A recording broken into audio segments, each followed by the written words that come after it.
Bismillahirrahmanirrahim. Assalamualaikum warahmatullahi wabarakatuh. Materi hari ini adalah Human Compensation and Incentive. One of the most difficult function of personnel management is that of determining ways of monetary compensation. It is not only duty for organization, but also equally important to both the organization and the employee. It is significant to organization because wages and salaries constitute the greatest single cost of doing business, and important to the employer because the earnings is the only means of economic survival. It is the mean that influences standard of living status in society, work as emotional factor, loyalty, and productivity. Compensation is a tool used by management for a variety of purposes to further the existence of the company. It is a remuneration that an employee receives in return for his or her contribution in the organization. So, the employee compensation programs are designed to attract capable employees to the organization, to motivate them towards superior performance, and to retain their service over an extended period of time. Jadi, selain kita sebagai pemilik suatu perusahaan, organisasi atau lembaga, atau misalkan pemilik kursus, misalkan ketika kita ingin membahagiakan dan menyejahterakan pegawai kita, selain kita memberikan mereka gaji dan tunjangan, sebaiknya kita juga memberikan kompensasi. Sebenarnya untuk kompensasi ini tidak selalu harus berupa uang tunai, ini tergantung dari kebijakan dari kita sebagai pemilik perusahaan, organisasi, lembaga atau kursus ini. Bisa juga dalam bentuk berbagai hal, katakan misalkan Anda yang memberikan kompensasi atau bonus misalkan berupa kuota.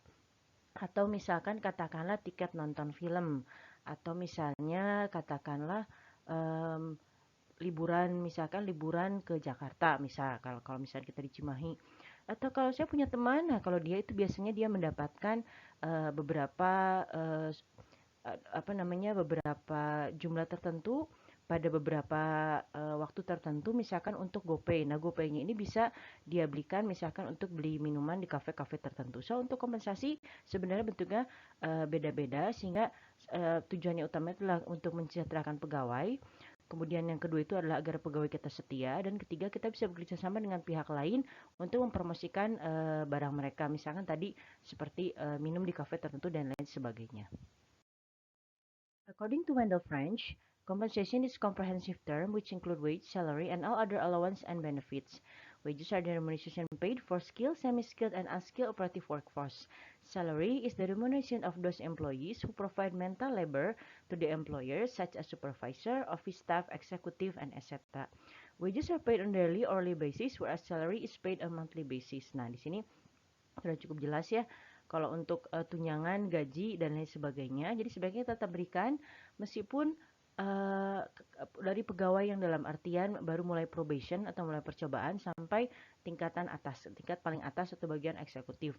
Semuanya sebaiknya mendapatkan kompensasi, tapi tentunya untuk jumlahnya disesuaikan dengan produktivitas, kinerja, misalkan lama bekerja dan lain sebagainya. Itu jadi banyak faktor yang bisa kita buat dan kita alokasikan untuk menentukan berapa jumlah seorang mendapatkan tunjangan tambahan ini, selain juga gaji mereka yang memang mereka dapatkan setiap bulannya. Jadi tujuannya kenapa ada memberikan kompensasi ini adalah to establish and maintain equitable reward system, kemudian to attract manpower, to control wages and salaries and labor costs, kemudian to maintain satisfaction on employee. Itu beberapa tujuannya. Jadi agar ada memang jelas ada sistemnya, bahwa ada sistem penghargaan yang jelas sehingga sehingga para pegawai itu puas dan tahu memang ada sistem seperti ini.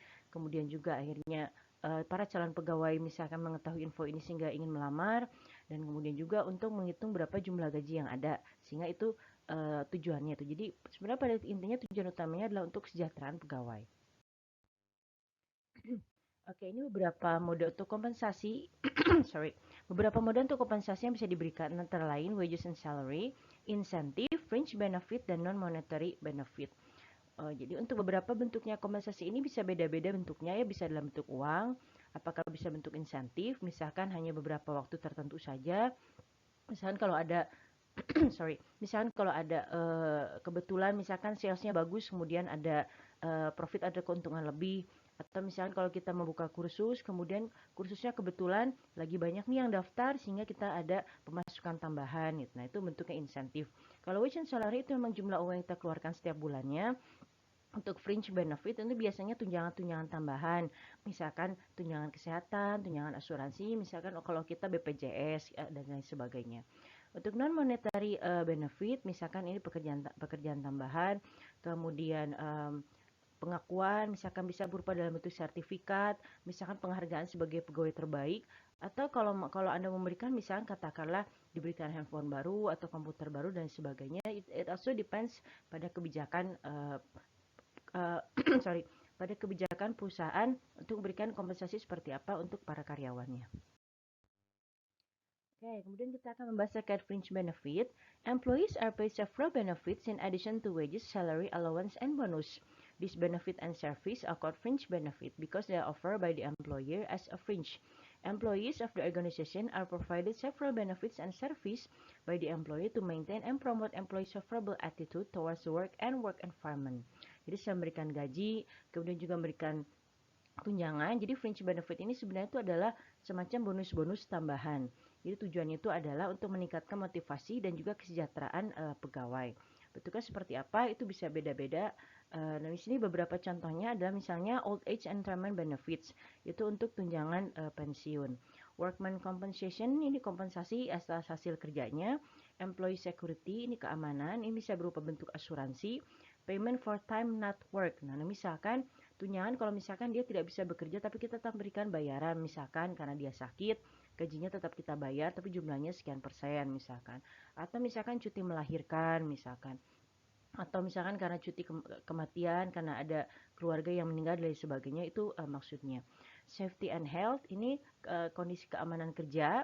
Kemudian health benefits ini misalkan untuk biaya ke rumah sakit, asuransi kesehatan, ongkos berobat dan yang lain sebagainya. Itu beberapa contoh untuk fringe benefit. Jadi tambahan selain gaji, misalkan kemudian Anda memberikan uang makan siang dan lain sebagainya. Apakah perlu kita sebagai pemilik perusahaan memberikan semua whole package ini?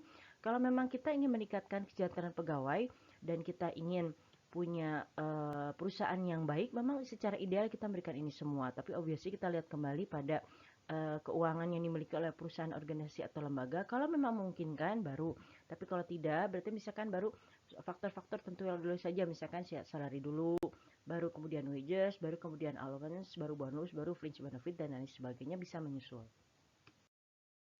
Nah, kemudian kita akan bicarakan masalah mengenai dispute. Dispute itu maksudnya itu adalah pertikaian. Di sini definisinya frequently clouded by a sense of litigation, distrust and discontent between employee and employers. In simple language, the dispute between employers and employees on any industrial matters are known as industrial dispute. Jadi dispute itu adalah pertengkaran bisa antara pegawai atau misalkan ketidakpuasan dari pegawai kepada atasan. Jadi itu untuk dispute. A term dispute is characterized by the following factors. Dispute mainly related to the strife between employers and their employee. There must be actually a difference, works-related or industrial matter issues raised by a group or class of workmen atau one or two workmen.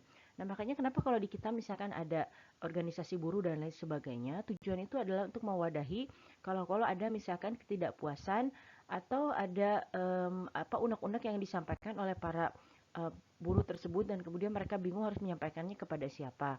Nah, sehingga organisasi buruh tersebut nanti akan menyampaikannya kepada pihak atasan.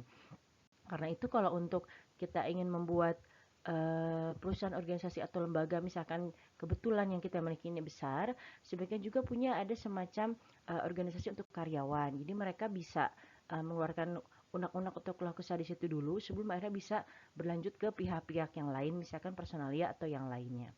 Nah, ini beberapa penyebab dispute misalkan karena memang pertikaian antar pegawai atau pertikaian antara pegawai dan pemilik perusahaannya, atau karena ada perbedaan pendapat, atau karena misalkan perbedaan aturan secara industriali, atau misalkan karena memang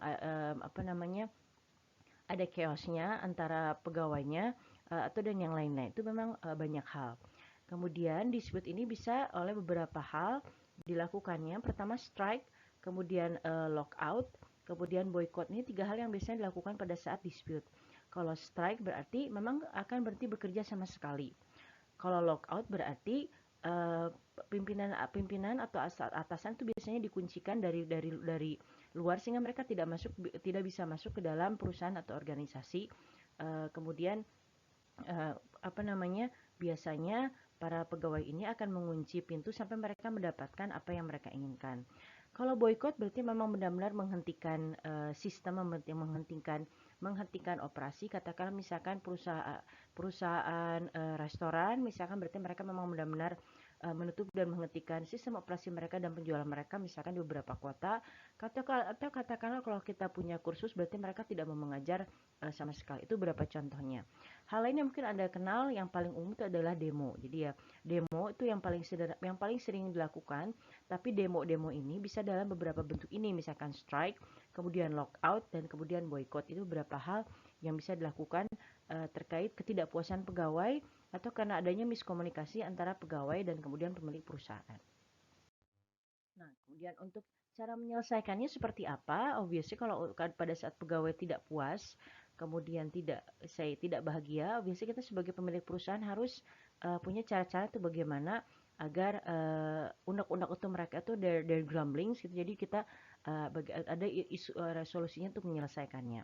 Nah, di sini biasanya secara umum itu adalah kalau keluh kesah itu obviously masalah mengenai gaji. Obviously kalau untuk gaji ya kita bisa komunikasikan bagaimana sebaiknya idealnya. Kalau untuk manajerial cost-nya, ini berarti masalah struktur secara manajemennya. Kalau struktur secara manajemen berarti mereka sebagai pegawai bisa berkomunikasi langsung dengan pihak atasan atau mereka bisa berkomunikasi dengan pihak lebih tinggi. Kalau katakanlah kita punya kursus bahasa, berarti mereka bisa pergi ke Depdikdas dan lain sebagainya. Jadi itu maksudnya. Nah, bagaimana cara-caranya menyelesaikan permasalahan ini? Ini ada 9 cara. Arbitration, conciliation, collective bargaining, code of discipline, grievance procedures, adjudication, labor court, industrial tribunals, dan consultative machinery. Untuk arbitration di sini itu adalah mereka akan membawa pihak ketiga agar pihak satu dan pihak kedua di sini pegawai dan pegawai yang lainnya atau pegawai dan pimpinan bisa ada titik temunya. Kalau conciliation, pihak yang bertikai langsung berkomunikasi dan mencoba untuk menyelesaikannya secara baik-baik. Kalau untuk collective bargaining, ini tadi seperti saya bicarakan tadi, itulah biasanya melalui suatu organisasi atau badan. Katakan misalkan buruh melalui organisasi buruh. Kalau misalkan katakanlah guru, misalkan melalui organisasi guru dan lain sebagainya. Jadi ada badan atau organisasi tertentu yang memimpin atau mewadahi agar masalah tersebut bisa terselesaikan dengan baik. Selanjutnya itu adalah code of discipline. Di sini kalau code of discipline biasanya kalau memang benar-benar stuck, biasanya pimpinan perusahaan akan melihat pada aturan-aturan pemerintah dan kemudian bagaimana cara menyesuaikan agar semua pihak senang sehingga merujuk pada aturan pemerintah. Kemudian untuk grievance procedures di sini kalau misalkan code of discipline-nya tidak dikerjakan dengan baik sehingga pimpinan perusahaan, kita sebagai pimpinan perusahaan bisa melaksanakan grievance procedure. Jadi kalau aturan-aturan pemerintah ini tidak dilaksanakan, kita berlanjut kepada poin 6 sampai 9. Nah, poin 6 sampai 9 itu berarti melalui pihak hukum dan harus melalui via pengadilan. Nah, itu cara-caranya. Jadi bisa berkomunikasi dengan baik atau melalui pihak ketiga atau diwakili oleh pihak atau badan atau organisasi atau melalui aturan pemerintah atau kalau memang semua hal itu tersebut stuck akhirnya melalui pengadilan. Oke, jadi untuk summary-kan berarti compensation is a comprehensive term which include wage, salaries, and all other allowance and benefit. Some companies also offer benefits or fringe benefit to their employee. The kind of compensation and benefits that an employee get may vary. So whenever employee has a dispute, the company must find a way to resolve it. Nah, itu garis besar dari pemaparan materi kita untuk terima kasih teman-teman. Semoga materi hari ini bisa dipahami dengan baik. Thank you for your hard work. Stay safe, keep healthy, take care. Assalamualaikum warahmatullahi wabarakatuh.